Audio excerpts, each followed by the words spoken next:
mafikirio ambaye nilikuja kugundua, ambaye yanakuumiza wewe kama mwanadamu, mafikirio ambaye yanakufanya unateseka, unaumia, unaona vitu haviko sahihi, unaona wewe mwenyewe hauko sahihi, ambaye watu wengi siasikia ni wakiongelea, siasikii wakipata kuidiscuss ama kuiongelea, ili watu wapate kufunguka gisi wanavyokufikiria, yani akili yabo gisi ilivyo, gisi wanaweza wakaondoa maumivu ambayo wanafikiria yalimo duniani. Ndio maana leo ndakuja kupatia mafikirio mafupi ambaye wewe unayafikiria pasipo kujua hayo mafikirio yako ndo ambayo yanatuma unapata kuumia, ndo ambayo yanatuma unakumbwa na ma-stress, unakumbwa na shida nyingi sana pasipo mwenyewe kuelewa. So bila kupoteza muda, mafikirio ya kwanza ambaye yanakufanya wewe unaumia ni ile ambayo unajiona wewe si mzuri, unajiona wewe haufai, unajiona wewe umuhimu wako haupo, unajiona wewe katika dunia bila kuwa na pesa, bila kuwa na kitu fulani hauko mkamilifu. Na nitakupatia mfano kidogo ambaye itakuja kukubadilisha gisi unavyokufikiria, ambaye itakupatia akili kidogo kupata kujua gisi dunia ilivyo, kupata kuelewa zaidi kiundani zaidi. Kitu kimoja ambaye nilikuja kujifunza katika duniani, mafikirio yako ndio ambaye yanakuumiza. Yani hakunaga kitu ambacho kinakuumiza wewe kama mwanadamu kama mafikirio yako. Yani mafikirio gani ambayo mimi naongelea? Kwa sababu vitu vinatokea. Kwa mfano mtu alisema hapana, sitaki kukupa kazi. Kwa sababu yoyote ile tu, akasema huyu mtu mimi simpi kazi. Sasa wewe kwa mafikirio yako mafupi ukasema alikatala kunipa kazi kwa sababu nilikuja katika interviewer sivali vizuri, nilikuja hapa naonekana maskini, nilikuja hapa siko freshi. Unaona mafikirio yako hii, nilikuja hapa sionekane vizuri, sivali vizuri, siko sawa, ama inawezekana tu anipendi, inawezekana tu aliniona tu akaona sifai. Unaona hivi vyote sio ndivyo ambavyo vinatokea. Hapana, hivi ni vitu ambavyo wewe kama binadamu umeviumba kupitia akili yako, umeviumba kupitia mafikiri yako. Ndio maana nilikwambia kivipi, mafikirio yako ndio yanatuma wewe unaumia, ndio yanatuma wewe unapata kuteseka, kwa sababu ukikuja kuangalia vizuri utajua vitu vinatokea, but wewe ndio unajiumiza. Ngoja nikupatie mfano mwingine. Umeona demu ambaye unamtaka kumtongoza. Yani baada hata wewe kwenda kumtongoza ule demu ukaanza kufikiria, hivi nikienda pale, ule ni nani? Ule ni kakake ule. Sasa nipiga ngumi ule. Nikienda pale si nitachekwa. Nikienda kufanya hiki kitu mbona itakuwa sawa hii? Watanicheka watu, nitaonekanaje? Nitaonekana kama sina mademu, nitaonekana siko sawa. Unaona mafikirio yako mafupi mabaya unajipatia patia. Yani wewe mwenyewe unajipiga sumu bila kukunywa sumu, umeshajipigisha sumu mwenyewe yani. Umeshakunywa sumu bila yani niseme umejipea sumu bila kukunywa sumu. Yani maana yake umejizuia mwenyewe bila kuzuiwa na mtu yoyote yule. Kwa sababu nimepitia hii mafikiri yote. Hii mafikiri ya kusema atanikatala, anipendi, ni kwa sababu sina pesa, kwa sababu sionekani handsome vizuri, kwa sababu siendi gym, maso kitambi kimeyala. Unaona yote mafikirio machafu. Na ingine kitu sio tu mafikirio, ni maana ambayo unaweka katika vitu ambavyo unavyofikiria. Ndarudilia tena, maana ambayo unaweka the meaning mkiingereza, yaani maana ambayo unaweka katika hivyo vitu ndio vinakufanya unateseka. Kwa mfano, mwanamke akisema hapana, ama sitaki, sikutaki, sikuhitaji, sikukunda chani we, akisema hivyo vyote vitu, hakuna shida kwa hivyo vitu, kwa sababu kukataliwa imeshaumbwa. Mwanamke kusema hapana, mwanamke kusema sikutaki, sikupendi, you not my type. Unajua kuna wengine masesado, mashangdo huko wanaka na hadi mpaka Kiingereza, I don't want you. Unaona? Akisema hivyo vyote sio vibaya. Inavyokuwa vibaya ni aje? Ambapo anaposema sitaki, sikutaki, wewe unasema anitaki kwa sababu fulani. Anitaki kwa sababu ya hiki, mafikirio inaanza sasa. Anitaki kwa sababu mimi si mzuri. Na ingine kitu ambaye naambiaga watu, vitu vyote ambavyo vinatokea duniani sio wewe binafsi. Kwa mfano, eti kwa sababu sasa hivi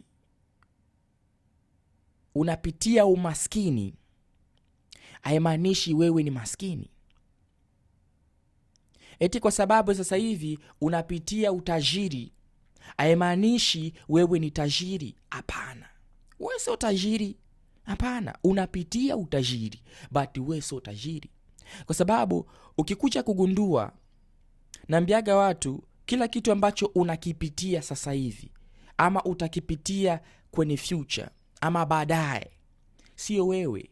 Hivyo ni vitu ambavyo unapitia. Kwa sababu mimi ni mtu naamini ama ninaelewa vitu vyote ambavyo unaweza ukavipitia, vitu ambavyo vinakuja na vinaenda, sio wewe. Yaani kitu chochote kile ambacho kitakuja na kitaenda, sio wewe binadamu binafsi. Ili ni vitu ambavyo tutapitia hapa na pale, tunaingia hapa na hapa na vinaisha. Ngoja nikupatie mfano. Kuna demu utaenda unamtongoza, anasema hapana, sikutaki. Unaona? Unaenda kwa mwingine demu anasema nakutaka. Sasa swali yangu ni je, wewe ni nani katikati ya ule ambaye alisema yes na ule ambaye alisema no? Maana yake kwa ule ambaye alikukatala na ule ambaye alikukubali, sasa wewe ni nani? Wewe ni ule ambaye ulikataliwa ama ni wewe ambaye ulikubaliwa? Utakuja kuelewa mie sio yoyote katikati ya vitu viwili, kwa sababu nilikataliwa nikakubaliwa. Unaona gisi utofauti unaanza kubamba hapo. Unaona sasa, ngoja nikupatie mfano mwingine, yani ndio utapata kuelewa kama wewe sio hivyo vitu ambavyo vinapita, vitu ambavyo vinakuja vinaenda. Unaona? Tuseme ulikutana na demu fulani, akasema wewe una kisura kibaya, jione kwanza, sura kama tope, sura ya kuya ya mavi, sura ngumu makoko. Unaona? Akakutusi wewe ukajiambia ni kweli kabisa, ni kweli, nione mie, niangalie mie kabisa, mimi ni mogli vibaya, yani mimi sina sura nzuri, mimi ni mbaya kidredi. Mpaka ukaaminia, ukajiona una sura libaya. Cha kushangaza, kesho yake ukakutana na mwingine toto si toto, malaika wakuita na kuitika. Kesho huku mbele kama nyuma, mahasha mashabibi matahashi, yani mtoto si toto, yani mbele paka nyuma. Akakwambia yani kijana weye, yani unajazia, yani hiyo sura unavyokuonekana, na hizo maso, sasa chana na hiyo tumbo, ndio nanifanya najisikia tu raha. Unaona? Yani vitu kama hivyo, unabadilika tena, unasema mazee, naonekana natosheka juu, yani niko sawa, angalia tu kamwili kananona, pesa ndo hizo, kitambi njo hicho, ni hatari sana. Sasa swali yangu ni je, wewe ni nani katikati ya hao watu wawili? Wewe ni nani? Wewe ni ule ambaye alikataliwa nyuma, ama wewe ni huyu ambaye alikubaliwa leo? Utakuja kugundua wewe sio huyu ambaye alikubaliwa, na wewe sio huyu ambaye alikataliwa, kwa sababu wewe uko na umbali zaidi kwa vitu vya dunia. Yaani moyo wako uko mbali zaidi na vitu vya dunia. Yaani vitu vya dunia ni vitu vya kuja na kwenda. Na nikushangaze kidogo, unaona hii mwili ambaye niko nayo hapa, hii sio mie. Hii ni mwili ambaye tu ninaitumikisha kwa muda. Unaona? Unasikia kama nasemaga spirit ama moyo. Ni moyo tu ndo uko ndani. Moyo ndo uko ndani. But hii mwili sio ya kwangu. Ndio maana hata hii mwili ikipitia mazuri ama mabaya hakuna shida, kwa sababu even mwili sio yangu. Ndio maana naambiaga watu, watoto sio wa kwako. Umewazaa ndio, wametoka ndani mwako ndio, sio wa kwako. Kivipi? Mwili wako sio wako. Unaona sasa? Mwili wako sio wako, so wale watoto sio wa kwako. Ni vitu ambavyo unapitia, kwa sababu tunajua one day one time, siku yoyote ile wanaweza kukufa wakaondoka, ama wewe unaweza kukufa wakaondoka. Na sio vibaya kufa, ni kitu ambavyo tutapitia. Unaona? Ni sisi binadamu wenyewe ndio tunajiumiza. Ni sisi binadamu wenyewe ndio tunafanya tunateseka. Ndio maana nilikwambia mafikiri yako ndio yatakuumiza. Na sitaki kuongea mengi sana, sababu naweza nikaongea mengi hapa mkashtuka, but sina muda kivile. Sina muda kali ambaye naweza nikaongea na ndugu wapenzi watajamani mkasema, ai, huyu mtu alitoka wapi? Na naongea kuhusu nini? Unaona?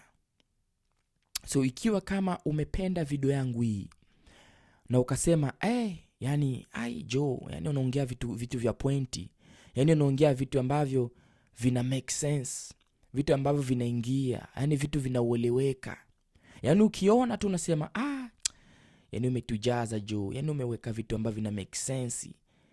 Yani ukiona hivyo, wewe nisendia yako message, nitumie message ili nipate kuongea na wewe, niangalie akili yako ipo, ili nipate kukufunza, nipate kukuelewesha jinsi maisha ilivyo, ili usipate kuteseka kwa vitu ambavyo unaviumba mwenyewe kwa akili yako.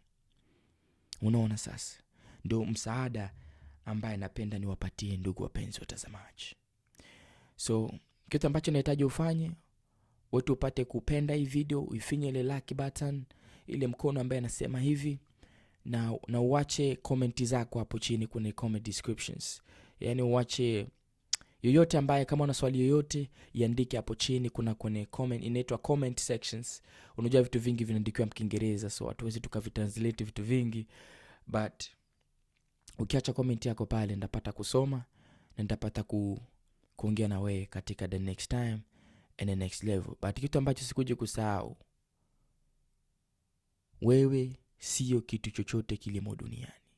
Wewe sio tajiri na wewe sio maskini. Wewe uko na umbali zaidi. Yani moyo wako ainaga vitu ambavyo yani kitu ambacho unakiona, unakisikia na unakifeel katika moyoni mwako, huyo sio wewe. Hivyo ni vitu vya kuja na kwenda. Hivyo ni vitu vya ambavyo unavi experience. Mkiingereza tunasema anything that comes and goes is not who you are, is just an experience. Ni vitu ambavyo utavipitia, vinakuja na vinaenda. Na ukumbuke tu hili neno, kitu chochote ambacho kinakuja na kinaenda sio wewe, ni vitu ambavyo ni vya kupita. Unanielewa? So ukijua hivyo utakuja kuelewa ninachokimaanisha. But kabla hujaelewa, wewe nisendie message ili tupate kuongea mengi zaidi, kwa sababu hiki ni kitu cha muhimu ambayo watu wengi wanapata kuvipuuzia. But ndio maana wanakuwa sio waelewa, sio understanding. Wanakuwa wanafikiria vibaya, na hiyo mafikiri ndio yanakuumiza. So tutaonana katika siku nyingine.